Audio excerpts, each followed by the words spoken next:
Assalamu alaikum, my dear students. My name is Mohammad Raheel Sabar, your biology tutor for grade 12. So आज के इस lecture में हम छोटी छोटी टर्म्स डिस्कस करने जा रहे हैं, जिसमें हम डिस्कस करेंगे इकोलॉजी से क्या मुराद है, सिनकोलॉजी से क्या मुराद है, एटकोलॉजी से क्या मुराद है, और साथ ही साथ हम इकोसिस्टम के दो मेजर कंपोनेंट्स को डिस्कस करेंगे, जिसमें से एक है बायोटिक कंपोनेंट्स और एक है एबायोटिक कंपोनेंट्स। बायोटिक कंपोनेंट से क्या मुराद है, उसकी एग्जांपल्स क्या है, एबायोटिक कंपोनेंट से क्या मुराद है, उनकी एग्जांपल्स क्या हैं, इन तमाम चीज़ों को हम आज के लेक्चर में कवर करेंगे। तो आइए इन तमाम चीज़ों को सीखने के लिए चलते हैं ब्लाइट बोर्ड की तरफ।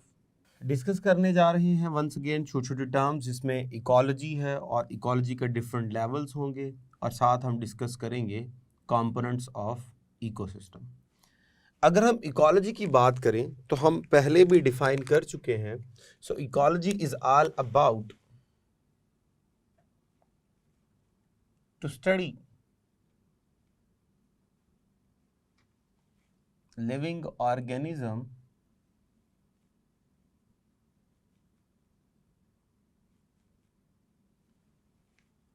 in relation to their environment.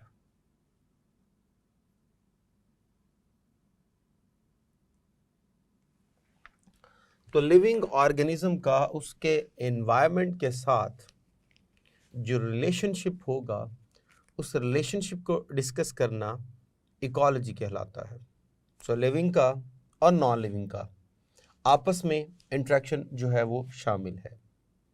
Living organism when they are living their normal life, तो उस दौरान अपने एनवायरनमेंट में वो कौन कौन से एक्शंस परफॉर्म करेंगे, उन एक्शंस का एनवायरनमेंट पे क्या असर होगा, कौन कौन सी चीज़ें उनको एनवायरनमेंट से चाहिए, एनवायरनमेंट उनके ऊपर किस तरह के अफेक्ट्स डालेगा, कौन से जो हैं वो पॉजिटिव अफेक्ट्स होंगे, कौन से नेगेटिव अफेक्ट्स होंगे, किस तरह ऑर्गेनिज्म एनवायरनमेंट को ख़राब करने में या एनवायरनमेंट को बेहतर करने में इन्वॉल्व हैं। ये तमाम एक्टिविटीज़ जो हैं वो इकोलॉजी के अंदर शामिल होती है, जिसमें हम देखते हैं कि किस तरह एक ऑर्गेनिज्म या डिफरेंट ऑर्गेनिज्म जब एनवायरनमेंट में रह रही हैं तो वो कौन कौन सी एक्टिविटीज़ परफॉर्म कर रहे हैं और किस तरह अपने एनवायरनमेंट को लॉस दे रहे हैं या बेनिफिट दे रहे हैं। जब हम फर्दर इकोलॉजी को स्टडी करते हैं तो इसके हमारे पास दो फर्दर लेवल्स सामने आते हैं। एक हमारे पास इसका लेवल है जिसे बोलते हैं एटकोलॉजी, और एक हमारे पास इसका लेवल है जिसे हम कंसीडर करते हैं सिनकोलॉजी। तो आइए ज़रा इनको फर्दर एक्सप्लेन करने की कोशिश करते हैं। The first one is एटकोलॉजी।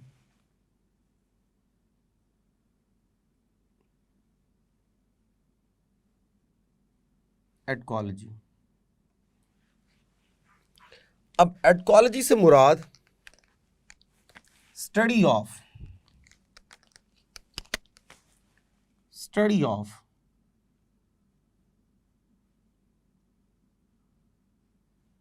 single species or single population in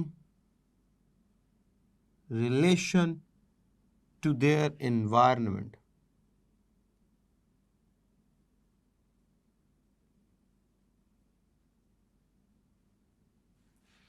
ये हमारे पास एटकोलॉजी कहलाता है। सपोज कीजिए हम एक सिंगल मेंबर की ह्यूमन की एग्जांपल लेते हैं, एक सिंगल ह्यूमन की, एक सिंगल पर्सन की। जब हम एक सिंगल पर्सन की एग्जांपल ले रहे हैं तो उससे मुराद ये होगा कि हमें यहाँ पे डिस्कस करना है कि वो एक सिंगल मेंबर जो है वो अपने एनवायरनमेंट में जब ज़िंदगी गुजार रहा है तो कौन कौन सी चीज़ों को उस एनवायरनमेंट से यूज़ कर रहा है, कौन कौन सी एक्टिविटीज़ को परफॉर्म कर रहा है ताकि उसका सर्वाइवल अच्छे तरीके से हो सके, और वो अपने एनवायरनमेंट में कौन कौन से नेगेटिव और कौन कौन से पॉजिटिव प्रोसेसेस जो है वो परफॉर्म कर रहा है। तो जब हम एक सिंगल मेंबर के लिहाज से एनवायरनमेंट को डिस्कस कर रहे हैं, उसका एनवायरनमेंट के साथ और एनवायरनमेंट का उसके साथ रिलेशन डिस्कस कर रहे हैं, तो वो हमारे पास एटकोलॉजी में आएगा। अब ज़रूरी नहीं हम एक सिंगल मेंबर को ले लें, हम एक पूरी पॉपुलेशन को अगर ले लें तो वो भी हमारे पास एटकोलॉजी में आता है।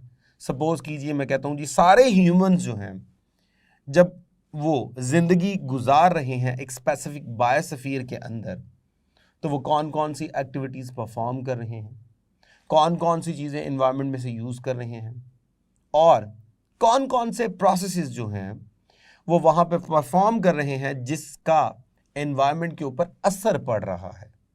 तो ये तमाम चीज़ें जो हैं ये हमारे पास एटकोलॉजी के अंदर आएंगी।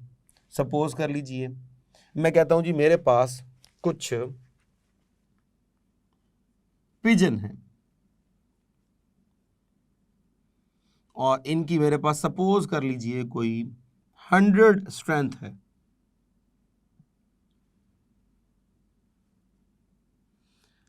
अब मैं सिर्फ इन 100 पिजन्स के ऊपर काम कर रहा हूं और मैं ये देख रहा हूं कि ये जो कबूतर होते हैं इनका एनवायरनमेंट में क्या रोल है, ये एनवायरनमेंट में कौन कौन सी चीज़ों को कंज्यूम करते हैं, एनवायरनमेंट में कौन कौन सी चीज़ें पैदा करते हैं, इनकी वजह से एनवायरनमेंट के अंदर कौन सी चीज़ का एडिशन हो सकता है, इनकी वजह से एनवायरनमेंट में किस चीज़ का डिप्लेशन हो सकता है, इनकी वजह से एनवायरनमेंट पे कौन सा पॉजिटिव अफेक्ट होता है, इनकी वजह से एनवायरनमेंट में कौन सा नेगेटिव जो है वो अफेक्ट होता है। तो अब जब ये तमाम चीज़ें मैं डिस्कस कर रहा हूँ with respect to single population, तो वो मेरे पास किस में आएगी, एटकोलॉजी में आएगी।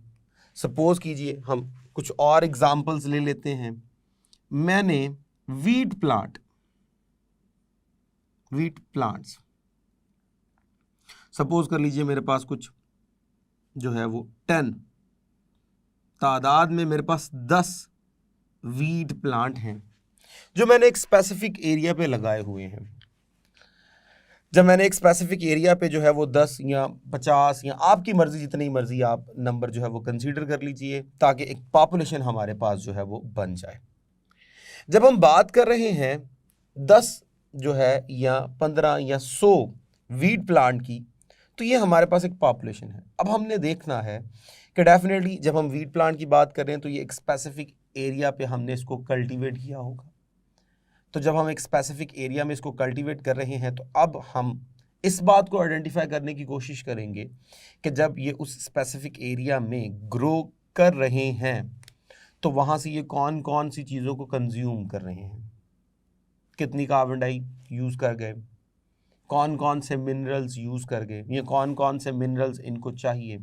जब हम इनको ग्रो करवा रहे हैं तो सॉइल में किन किन मिनरल्स की डेफिशिएंसी होना शुरू हो गई, किन किन मिनरल्स की जो है वो एक्सेस होना शुरू हो गई, एयर में से कौन कौन सी चीज़ें इन्होंने यूज़ कर ली, कौन कौन सी चीज़ें ये एयर के अंदर एमिट कर रहे हैं, इनके वहाँ पे लगे रहने से एनवायरनमेंट पे क्या कोई पॉजिटिव अफेक्ट आ रहा है या कोई नेगेटिव अफेक्ट आ रहा है। इन तमाम चीज़ों को डिस्कस करना हमारे पास एटकोलॉजी कहलाएगा, क्योंकि हम एक सिंगल पॉपुलेशन को देख रहे हैं, उसका एनवायरनमेंट से रिलेशन देख रहे हैं, उसका एनवायरनमेंट पे अफेक्ट देख रहे हैं। और जब हम बात करते हैं नेक्स्ट लेवल की, तो वो हमारे पास है सिनकोलॉजी।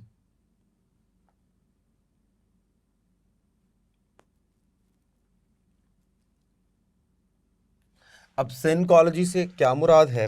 सिनकोलॉजी है हमारे पास study of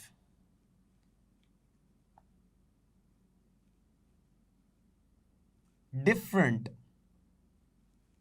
populations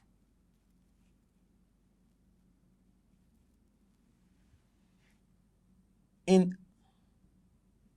relation to their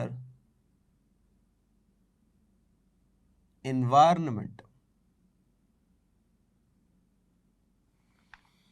तो डिफरेंट पॉपुलेशंस का जो एनवायरनमेंट के अंदर जो रिलेशन होगा जब उसको हम डिस्कस कर रहे हैं तो वो हमारे पास सिनकोलॉजी में आता है। अब दोनों का अगर हम कंपैरिजन करें तो उसमें एक सिंगल मेंबर था, या हमारे पास एक सिंगल पॉपुलेशन थी। लेकिन जब हम यहां पे बात कर रहे हैं तो हमारे पास यहां पे जो है वो बेशुमार जो है वो पॉपुलेशंस इन्वॉल्व हैं। तो जब हमारे पास पॉपुलेशंस इन्वॉल्व हों, सो मैनी पॉपुलेशंस, तो इसके लिए हमने एक टर्म यूज की थी कि इसे हम बोलते हैं कम्युनिटी।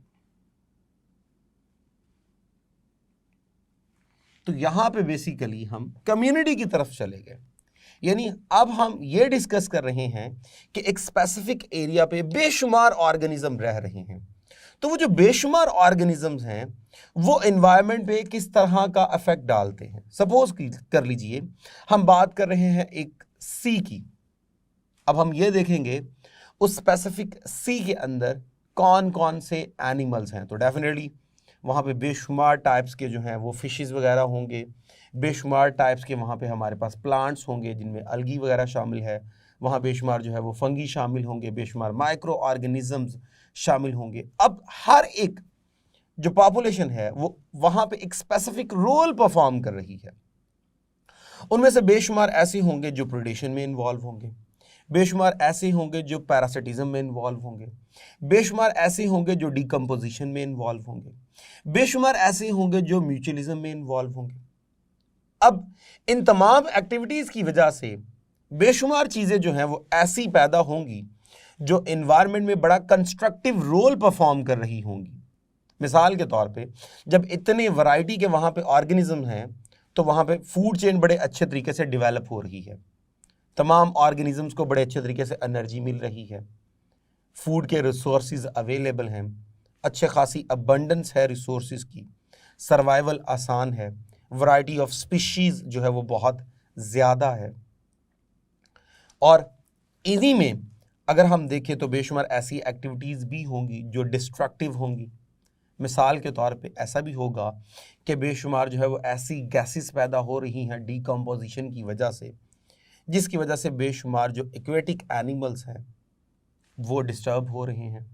या सपोज कर लीजिए वाटर की सरफेस के ऊपर जो है वो यूट्रोफिकेशन वाला फिनोमेना शुरू हो गया, जिसकी वजह से अलगी और फंगी इन्होंने सरफेस को कवर कर लिया क्योंकि वहाँ पे न्यूट्रिएंट्स बहुत ज़्यादा थे। जब उन्होंने सरफेस को कवर कर लिया तो वो तो अच्छे तरीके से सर्वाइव कर रहे हैं, लेकिन वहाँ से अब लाइट जो है वो पेनिट्रेट नहीं हो पाएगी, वहाँ से अब प्रॉपर ऑक्सीजन जो है वो क्रॉस नहीं हो पाएगी। तो जो भी नीचे वाले इक्वेटिक एनिमल्स हैं उनको ना ऑक्सीजन मिल रही है ना लाइट मिल रही है, then they will not be able to survive. तो अब आप देखिए कुछ स्पेसिफिक ऑर्गेनिजम्स की पॉपुलेशंस की वजह से दूसरे ऑर्गेनिजम्स की जो पॉपुलेशन है वो डिस्टर्ब हो रही है। तो हमारे पास सिनकोलॉजी में बेशुमार पॉपुलेशंस इन्वॉल्व हो जाती हैं। अब इन बेशुमार पॉपुलेशंस में ऐसा भी हो सकता है कोई एक पॉपुलेशन बहुत ज़्यादा बढ़ रही हो, ऐसा भी हो सकता है कोई एक पॉपुलेशन बहुत ज़्यादा कम हो रही हो, एक पॉपुलेशन दूसरी पॉपुलेशन को अफेक्ट कर रही है प्रीडेशन के मैनर में, पैरासिटिज्म के मैनर में, सिम्बायोसिस के मैनर में। तो यहाँ पे बेशुमार जो है वो इंट्रैक्शंस होंगे और बेशुमार यहाँ पे जो है वो हमारे पास क्या होंगे, पॉपुलेशन शामिल होंगी। अगर हम सिनकोलॉजी को देखें तो सिनकोलॉजी में हम बेशुमार लेवल्स डिस्कस कर सकते हैं। यहाँ पे हम इंडिविजुअल लेवल डिस्कस कर सकते हैं कि हम सारी कम्युनिटीज में से किसी एक मेंबर का रोल देखना शुरू कर दें कि उस स्पेसिफिक एरिया में इस टिपिकल ऑर्गेनिज्म का क्या रोल है। मिसाल के तौर पे मैं कहता हूं कि हम पूरे सी के अंदर हम सिर्फ ये देखने की कोशिश करते हैं कि शार्क क्या कर रही है, उसका उस एरिया में क्या रोल है, वो कौन कौन से फंक्शंस परफॉर्म करेगी, कौन कौन सी एक्टिविटीज परफॉर्म करेगी, किन ऑर्गेनिजम्स को खाएगी, उसको क्या चाहिए। ऐसा भी हो सकता है कि हम यहां पे पॉपुलेशन लेवल को डिस्कस कर लें। सपोज कर लीजिए मैं कहता हूं जी सारी शार्क्स जो हैं वो इक्वेटिक एनवायरनमेंट में क्या रोल परफॉर्म करती हैं, सारी वेल्स जो हैं वो इक्वेटिक एनवायरनमेंट में क्या रोल परफॉर्म करती हैं। तो इस तरह जब हम किसी एक पॉपुलेशन के लेवल को डिस्कस कर रहे हैं तो वो भी सिनकोलॉजी के अंदर करना आसान हो जाता है। इसी तरह यहां पे हम कम्युनिटी लेवल को भी डिस्कस कर सकते हैं।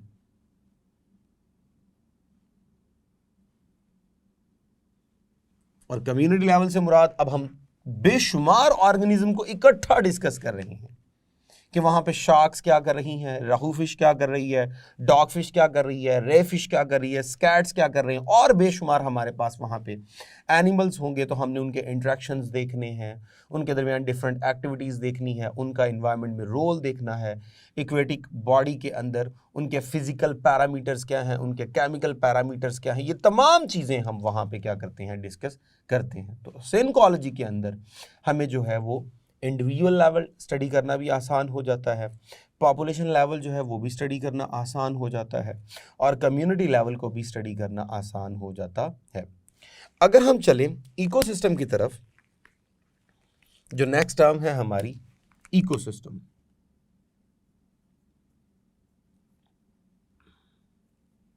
तो इकोसिस्टम में हमने डिस्कस किया था कि basically it is the combination of communities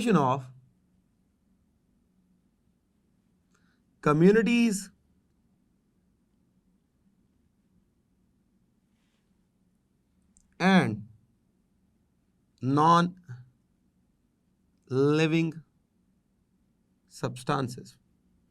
so living और नॉन लिविंग जब दोनों आपस में इकट्ठे होकर एक वेल स्टेबल सिस्टम डेवलप कर रहे हैं, उसे हम क्या बोलते हैं, उसे हम इकोसिस्टम बोलते हैं। अब इकोसिस्टम में हम यहाँ पे दो मेजर डिवीजन्स कर सकते हैं। एक हमारे पास है लिविंग्स और एक हमारे पास है नॉन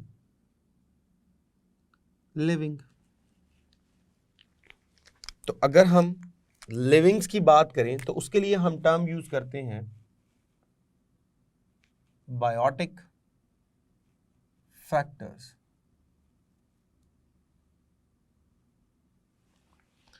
बायोटिक फैक्टर से मुराद all living substances of the environment। तो एक एनवायरनमेंट में जितनी भी लिविंग सब्सटेंसेस होंगी, इन तमाम लिविंग सब्सटेंसेस को हम बोलते हैं बायोटिक फैक्टर्स। अब बायोटिक फैक्टर्स में अगर हम एग्जाम्पल्स देखें तो यहां हमारे पास शामिल हैं animals, plants, fungi, algae, micro organisms. ये सारे वो ऑर्गेनिजम्स हैं जो कि बायोटिक हैं, विच हैव लाइफ। अगर हम इनकी फर्दर डिवीजन करें तो हमारे पास they can be classified into producer, consumer and the next one is decomposer। तो ये हमारे पास जो है वो बायोटिक फैक्टर की फर्दर डिवीजन्स हैं, यानी ये जो animals, plants, fungi, algae, micro organism, इन सब को अगर हम क्लासिफाई करें तो इनके तीन मेजर ग्रुप्स हम बना सकते हैं, जो कि प्रोड्यूसर हैं, कंज्यूमर हैं और डिकम्पोजर हैं। अगर हम बात करें बायोटिक फैक्टर्स की तो बायोटिक फैक्टर में जो लिविंग ऑर्गेनिज्म हैं, when they are living their life, तो इनको एक स्पेसिफिक रेंज चाहिए। उस रेंज को हम बोलते हैं biosphere. So they are living in a specific range, और वो जो स्पेसिफिक रेंज है वो बायोस्फीयर है। Biosphere basically that thin layer or the area of the planet or the land where life is possible, where living organism can live or where living organisms are living. अगर हम with respect to land बात करें तो land की surface से 8 से 10 kilometre की range तक लाइफ पॉसिबल है, और अगर हम इक्वेटिक बॉडीज़ की बात करें तो बिल्कुल इसी तरह सेम इक्वेटिक बॉडीज़ के अंदर भी 8 से 10 किलोमीटर की रेंज तक जो है वो लाइफ पॉसिबल है। अगर हम इस रेंज को क्रॉस कर जाएं तो लाइफ पॉसिबल नहीं होगी, क्योंकि बेशुमार फैक्टर्स हमें अवेलेबल नहीं होंगे विच आर सपोर्टिंग लाइफ। और वो फैक्टर क्या है? These are abiotic factors. So the next one is abiotic factors.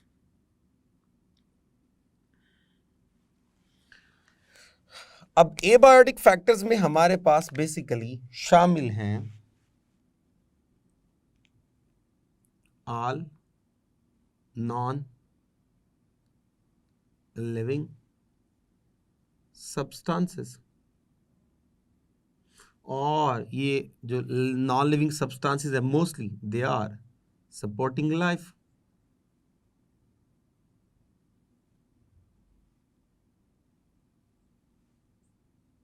So when they are supporting life, तो definitely must present in biosphere,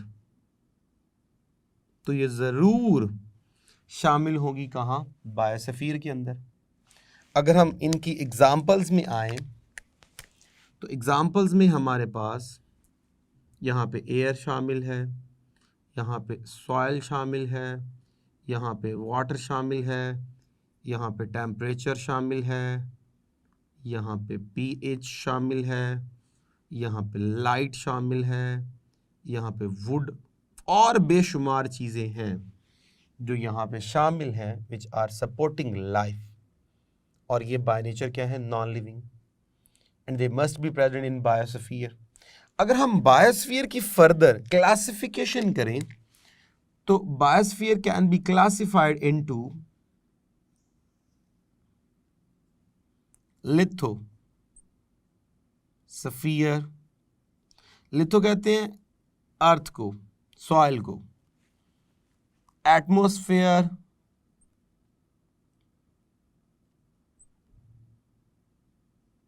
atmosphere कहते हैं एयर को। So biosphere can be classified into lithosphere यानी soil वाला region जो है, atmosphere यानी कि जो एयर वाला रीजन है, and the last one is hydrosphere.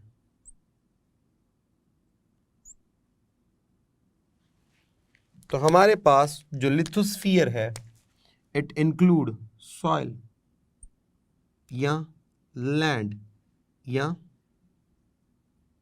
अर्थ। जब हम बात करते हैं एटमॉस्फेयर की तो इट इंक्लूड एयर, और जब हम बात करते हैं हाइड्रोस्फीयर की सो इट इंक्लूड वाटर, वो पोर्शन जहाँ पे क्या होएगा? वाटर होएगा।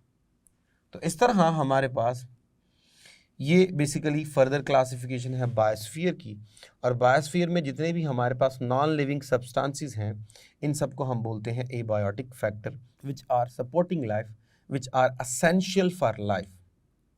सो इस तरह इस लेक्चर के अंदर हमने कुछ छोटी छोटी टर्म्स को डिस्कस किया, जिसमें एक मेजर टर्म थी हमारे पास इकोलॉजी, उसके बाद एटकोलॉजी, सिंकोलॉजी, इकोसिस्टम, बायोटिक फैक्टर और एबायोटिक फैक्टर। अगर हम इस लेक्चर की इंपॉर्टेंस को देखें तो एक दफ़ा फिर ये सारे का सारा लेक्चर जो है वो ऑब्जेक्टिव के लिए बहुत ज़्यादा इंपॉर्टेंट है।